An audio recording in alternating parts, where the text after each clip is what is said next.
Riddle. A puzzle, hence a trick, dark saying, sentence, enigma, mystery, secret, hard question, proverb. A question or statement so framed as to exercise one's ingenuity in answering it or discovering its meaning.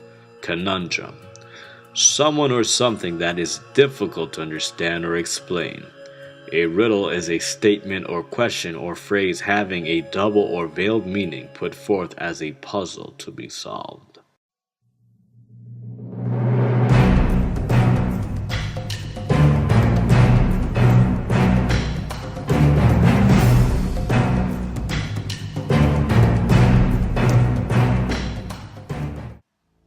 It is the glory of God to conceal a thing, but the honor of kings is to search out a matter.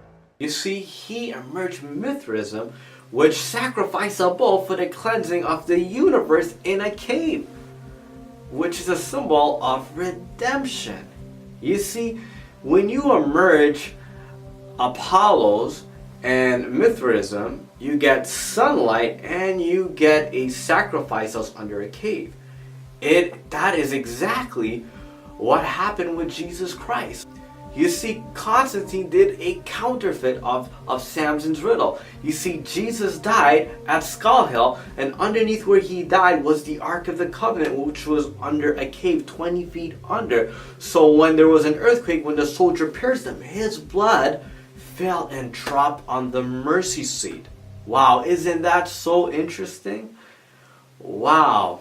You see, Jesus is the Lord of the Sabbath. Jesus is the God of sunlight.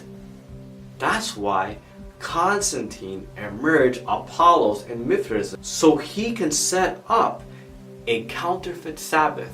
So interestingly enough, Constantine, for the first time in history, in all of history records, passed what was called a national Sunday law. He passed a Sunday observance. On the venerable day of the sun, let all the magistrates and people residing in the cities rest, and let all the workshops be closed. That is exactly what Satan wanted him to do, to set up his spurious Sabbath, the father of lies. Constantine, which is spiritually the son of perdition, receives homage and glorifies Satan. And now, this legacy of observance of Sunday has now been carried on in the church. Brothers and sisters, this is really disturbing. But rather, again, I have to share you the truth in love. Constantine is the first pope, but he doesn't represent Jesus Christ. He actually represents the son of perdition, or Judas Iscariot, who betrayed his Lord and Savior for money. And today, Constantine is a representation of Judas Iscariot as the son of perdition, because he sold the true meaning of Samson's riddle, the true meaning of the Lord's Supper, and to glorify Satan. And today, this is what's been happening mysteriously in the church. The question is, do the popes also believe Samson's riddle? Do they know Samson's riddle? Are they following in the footsteps of Constantine and many of the clergymen? Whether they're aware of it or not, do they worship Lucifer? Do they honor the sun god Lucifer himself? Has the Pope used the theology of the resurrection of Jesus to be the new Sabbath, but really to cover up sun worship, to exalt Lucifer? Well, friends, this might be shocking to many of us, but I believe that might very well be the case. You see, friends, the Pope carries a bent crucifix on his staff with Jesus Christ, but if you look a little bit down, there's a little small pine cone shape. You see, that little pine cone shape is what's called in the ancient people called the pineal gland. You see, that pineal gland corresponded with the holies of holies, or symbolic of the Ark of the Covenant. And the Pope, through this imagery, is letting us know that he knows Samson's riddle, because that little pineal gland is a symbol of the Ark of the Covenant. I want you to take a look at this imagery. In the early 1900s, alchemist Schwaller de Lubitz presented a work called The Temple of Man. It demonstrated that the architects of the Luxor temple used sacred geometry, which reflected the exact proportions of the human body. As in all Egyptian temples, the most sacred space was located at the back of the temple, the Holy of Holies, which corresponded to the pineal gland. When activated, the pineal gland is said to stimulate the evolution of higher states of consciousness. If the temples were metaphors of the human body, the pineal gland corresponded with the Holy of Holies.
You know what, friends? I want you to take note of something really interesting.